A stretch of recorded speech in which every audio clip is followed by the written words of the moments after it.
Trudy was born in Hong Kong, being the second eldest in a traditional Chinese family of 6. At a young age, she wanted to be a nurse.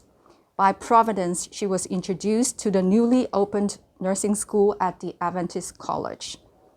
It was her first contact with Christianity. The loving care of Mrs. Katner, the dedication of Dr. Katner, Dr. Han, and Mr. Radley made a lasting impact to her. She readily embraced Adventism. For 50 years, she kept her faith.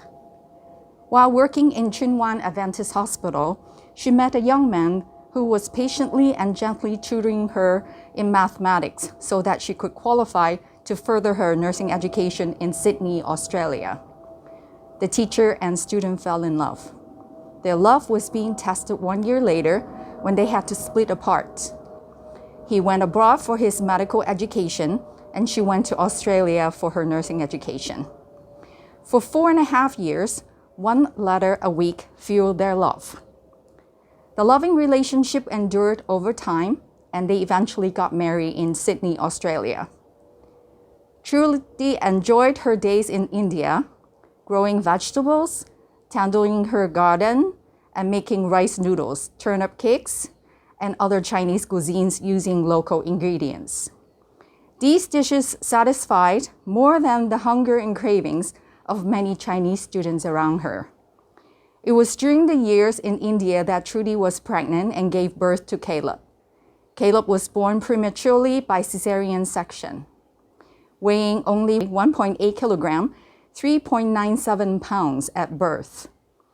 By Trudy's tender and loving care, Caleb was pronounced by his grandmother as fatty at the age of 4 months.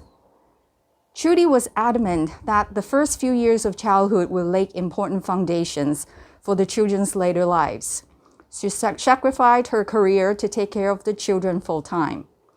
By God's grace, Caleb and Salome grew happy and healthy. Trudy started her formal nursing teaching back in 1979 at the Adventist School of Nursing. When the children started attending school, she resumed teaching full-time from 1986 till 1997.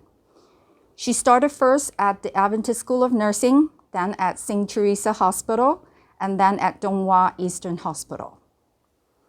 She was asked to take up the role as a director of nursing in Tsuen Wan Adventist Hospital in September 1997, a position she held until 2006.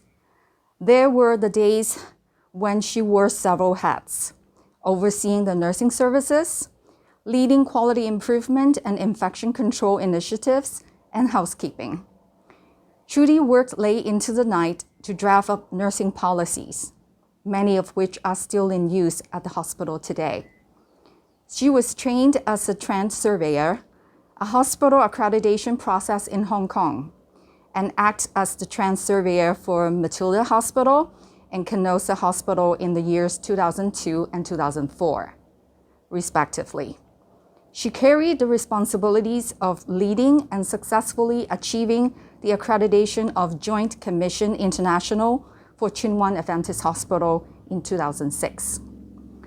In 2012, she was called to be the director of the Adventist School of Nursing.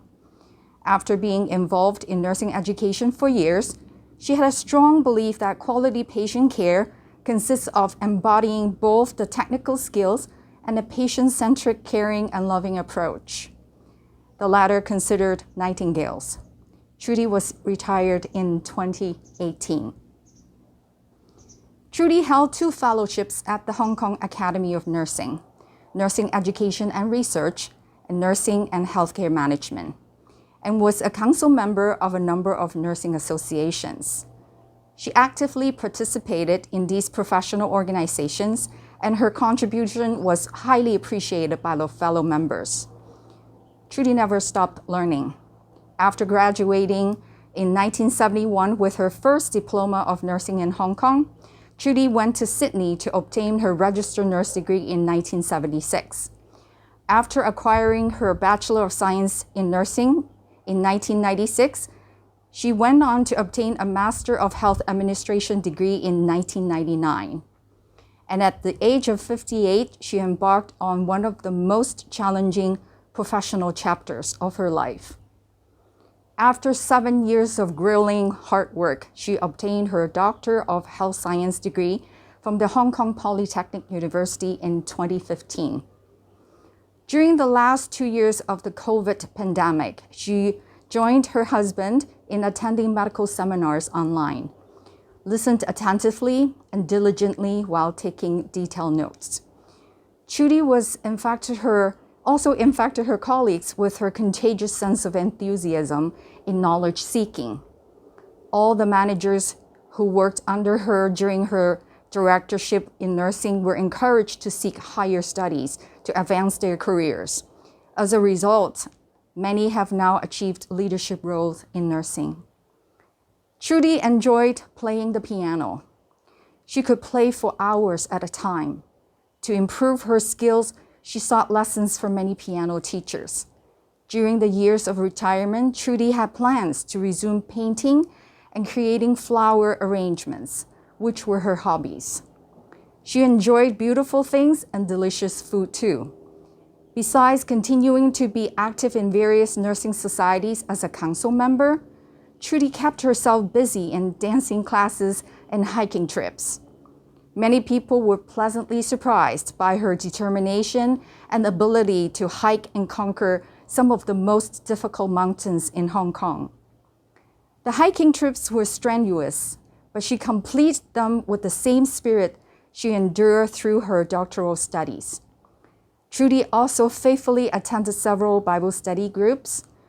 Her faith in God sustained her during the many trials and battles she came across.